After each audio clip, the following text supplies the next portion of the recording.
Hey everybody, in this video we are going to be reviewing solving equations. So by the time we're done, you should have a good refresher on how to solve multi-step equations, making sure we know how to do those things in the correct order using inverse operations, and we're even going to see a little bit of how we deal with certain rational coefficients. Let's go ahead and take a look.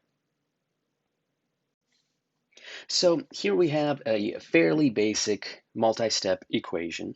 And when we start to try and solve for the value of our variable, we do need to make sure that we are focusing very carefully on our algebraic process and showing those steps. Please keep in mind, folks, that when you're working on algebra like this, you're not necessarily being assessed on your arithmetic, meaning your ability to add, subtract, multiply, or divide, but you are being asked to practice these processes so that when equations increase in their difficulty, you'll be able to rely or lean on these fundamental skills. So what order do we use to solve equations? So we're familiar with some orders that are important in mathematics, specifically that order of operations. Now, generally speaking, that order of operations we remember in a few different ways. Here, of course, you see PEMDAS, or uh, please excuse my dear Aunt Sally if you have learned that phrase in the past.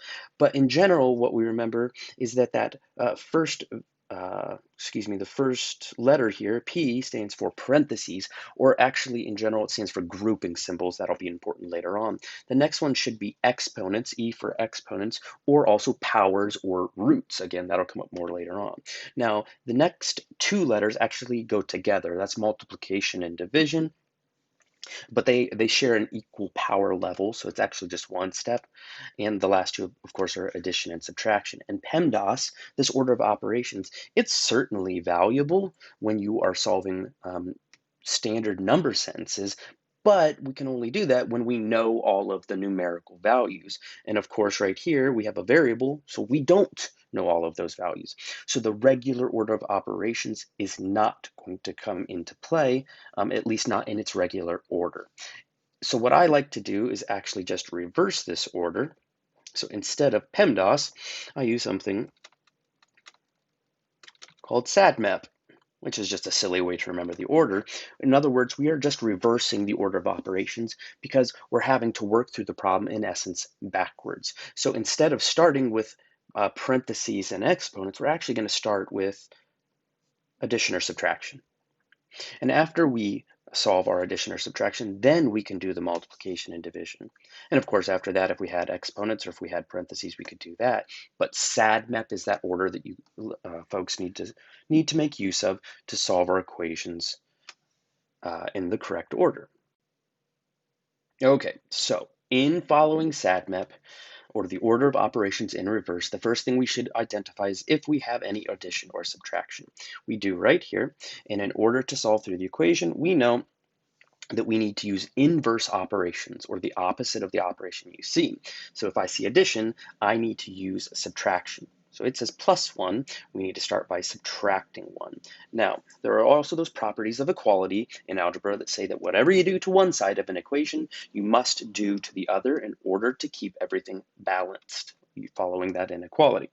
So if I subtracted 1 from the left, I must subtract 1 from the right, and then we just simplify each expression.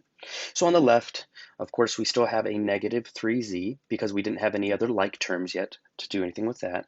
But we do have a +1 and a -1. Those are inverses. In other words, with addition and subtraction, that does leave us with a 0. So we could technically write +0, but of course, we don't actually need to because 0 doesn't actually change the value of anything. That'll still be equal to the other side, and 7 minus 1 leaves us with 6. Very good. Now, we still have something going on with the variable right here. We have a coefficient of -3 out front. Keep in mind that coefficients are always being always being multiplied. So we're going to need to perform the inverse operation of multiplication, which is, of course, division. And in algebra, we generally write division in fraction notation. So we're going to go ahead and divide each side by that same coefficient. So we're going to divide by -3 on the left, and we're going to divide by -3 on the right. And of course, then we'll go ahead and simplify each side. On the left, we have -3 divided by -3, and anything divided by itself, excuse me, is of course 1. So we would end up with 1z But this is a good place for us to be in because actually when we have a coefficient of 1, we don't have to write it at all. And this has been one of our goals in solving equations is isolating the variable, or in other words, getting it all by itself. And that's exactly what we have. We have z sitting there all alone. It is still going to be equal to the other side, and we just need to simplify 6 divided by -3, which does leave us with -2. And there we have it. We've solved a multi-step equation using SADMEP. The last step, of course, would be just to make sure that we actually verify our answer by substituting our answer back in for the variable in the initial equation. So at first it was -3z, but now we're going to say it's -3 times our solution, which was -2.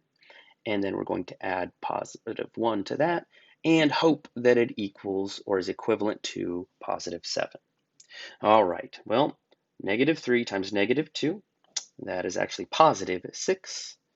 We would need to add a +6 to +1, and of course 6 plus 1 does give us +7, and 7 does equal 7, so we're all happy and set to go there. Good job. In the next equation, you're going to see something like this, and we're actually going to take note of the fact that we can actually problem solve through this in at least 2 different ways. The first option we're going to do is just following the order of operations that we just discussed a moment ago. We'll do that here on the left. So I have 1/3 times the quantity, 3x plus 9 equal to 5. So if we use that order that I mentioned, or SADMEP, we're going to work our way backwards. Of course, the first 2 steps would be to identify any addition or subtraction, and then any multiplication or division, any exponents or powers if we have them, and lastly, parentheses. I go through that whole list because of that fact that you can see right here, we do have parentheses. And that's important because that means anything inside of those parentheses is actually the very last thing that we need to tackle. So the 3x plus 9, which is inside parentheses, we don't get to start with, which means we have to start with anything outside of the parentheses, which is of course this 1/3. So we'll start by undoing whatever it is doing, and that 1/3 is being multiplied by whatever's inside of the parentheses. So the inverse here would be to divide by 1/3. Now, for the moment, I'll go ahead and write it as dividing by 1/3, and this is what I mentioned in the intro to the video, where we are going to have to deal with some rational numbers. Rational numbers being, for all intents and purposes right now, our fractions and our decimals. So we can go ahead and write divide by 1/3, as I mentioned, because that's the inverse of multiplication. But in the past, we should have already learned a bit about how to divide with fractions. And you don't just simply divide by fractions. We actually use a process called multiplying by the reciprocal. Or depending on teachers you have, you may have used something like keep, change, flip.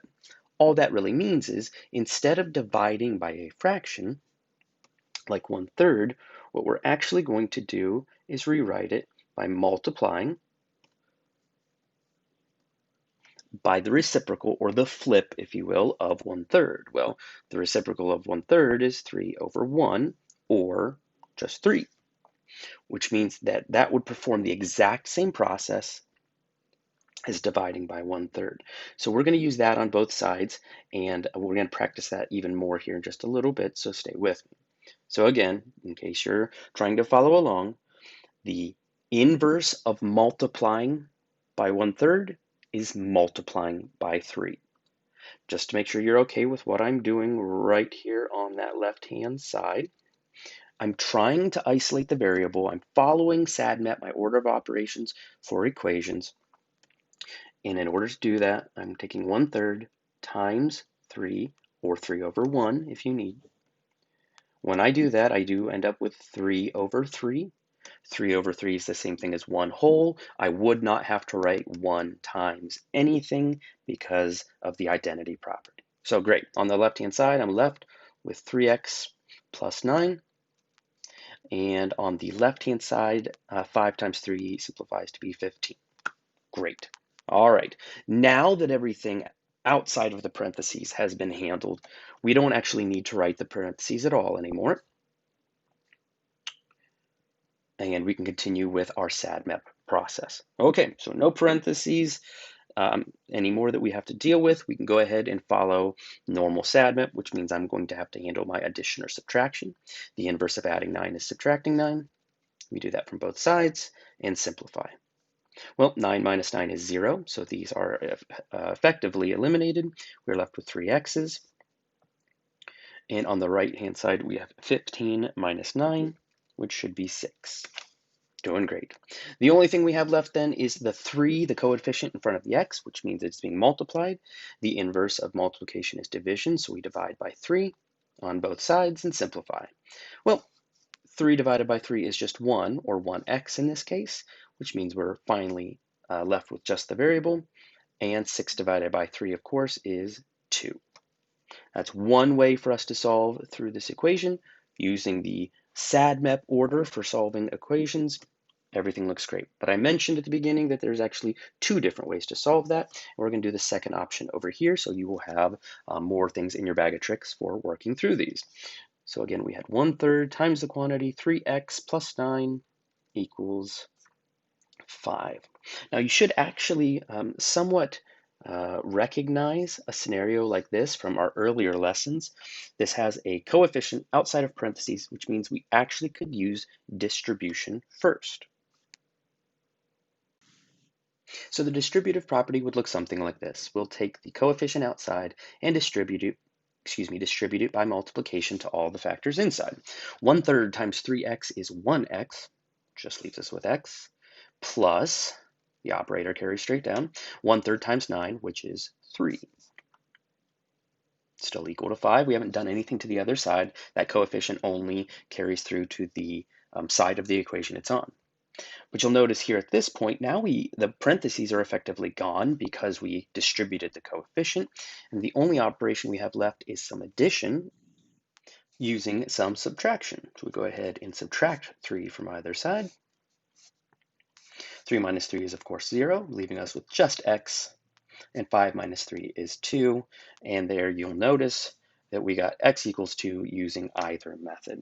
So if you run into a scenario where you have this coefficient outside of parentheses, like we did here, you can choose to either follow regular order, being SADMEP, or you can choose to distribute that coefficient and then solve, whichever one makes more sense to you.